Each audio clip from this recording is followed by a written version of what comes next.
Good morning मेरे प्यारे बच्चों, ध्यान दीजिए।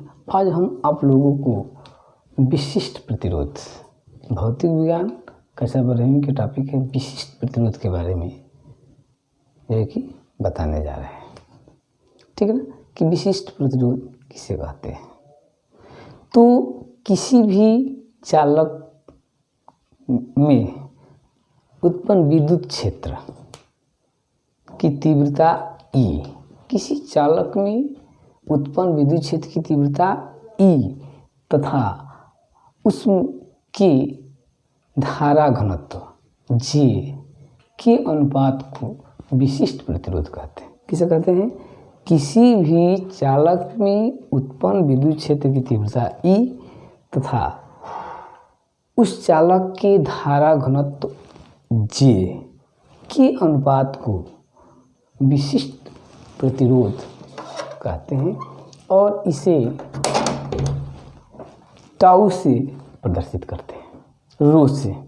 किसे प्रदर्शित करते हैं? रो से। फिर से ध्यान देने की बात है, क्या कह रहा है कि किसी भी चालक में उत्पन्न विद्युत क्षेत्र की तीव्रता E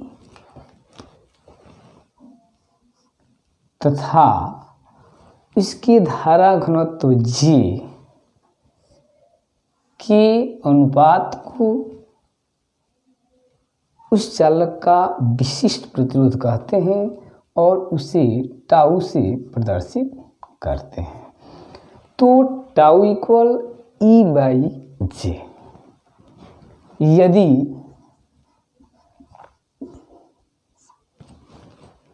J इक्वल 1 तो रो इक्वल E। क्या हो जाएगा? J इक्वल 1 तो रो इक्वल E। कहने का मतलब है कि एकांक धारा घनत्व वाले विद्युत क्षेत्र की तीव्रता को विशिष्ट प्रतिरोध कहते हैं। एकांक धारा घनत्व वाले विद्युत क्षेत्र की तीव्रता को ही क्या कहते हैं? विशिष्ट प्रतिरोध कहते हैं। सपोज कर लेते हैं कि यदि कोई चालक है जिसकी लंबाई L है, अनुप्रस्थ काट का क्षेत्रफल A है, ठीक, उसमें उत्पन्न विद्युत क्षेत्र की तीव्रता E है, सिरों के बीच भी विभवांतर उत्पन्न किया जाता है, तो उसमें धारा I प्रवाहित होती है। क्या है?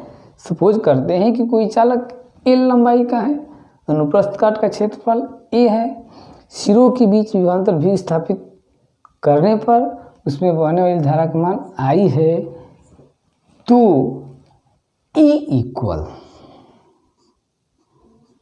V by L। क्लियर है? E इक्वल क्या हो जाएगा? V बाई L तथा J इक्वल क्या होता है? तो I बाई A हो जाएगा। अब इन मानों को इस ऊपर वाले समीकरण में रखने पर, तो इन मानों को ऊपर वाले समीकरण मतलब कि इस इक्वेशन, फर्स्ट इक्वेशन इसको हम मानते हैं और इसमें पुट कर देते हैं, तो रो इक्वल क्या हो जाएगा?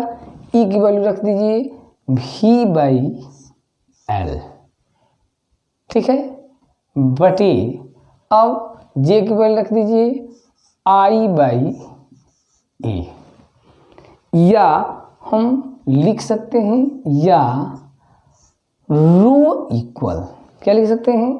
तो रो इक्वल लिखेंगे V बाई I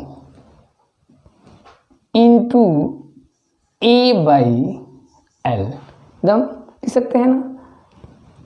हम जानते हैं चूंकि V by I equal R, तो हम लिख सकते हैं rho equal R A by L हो जाएगा। यदि क्या लिख देंगे, यदि A इक्वल 1 मीटर स्क्वायर और L इक्वल 1 मीटर, तो रो इक्वल R। कहने का मतलब ये है कि एकांक लंबाई और एकांक क्षेत्रफल वाले चालक के टुकड़े का विशिष्ट प्रतिरोध उसके प्रतिरोध के बराबर होता है। एकांक लंबाई और एकांक क्षेत्रफल वाले चालक के टुकड़े का प्रतिरोध उसके विशिष्ट प्रतिरोध के बराबर होता है। तो ये हो गया आपका विशिष्ट प्रतिरोध, ठीक है ना। और इसको स्टडी कीजिए और नेक्स्ट टॉपिक के लिए हम नेक्स्ट वीडियो मिलते हैं। तब तक के लिए थैंक्स।